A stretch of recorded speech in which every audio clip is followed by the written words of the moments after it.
Hi everyone, welcome to Korean Express YouTube channel. In this video, we are going to learn 10 Korean words. So, let's start.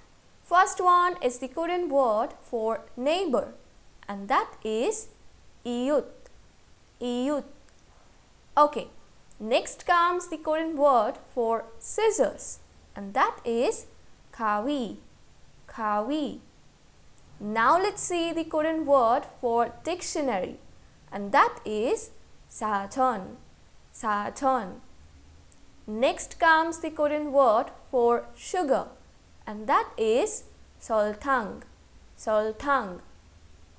Okay, now let's see the Korean word for salt, and that is 소금.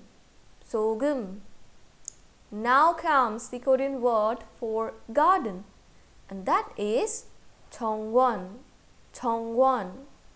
Okay, now let's see how to say soap in Korean language, and that is 비누. 비누. Next comes the Korean word for tax, and that is 세금. 세금. Okay, now let's see the Korean word for mosquito, and that is 모기. 모기.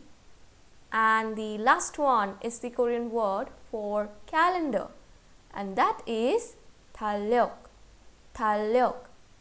Okay, so today we learned 10 very easy Korean words that are used in everyday life. I hope you liked this video. Don't forget to like, share and subscribe Korean Express YouTube channel. Thank you.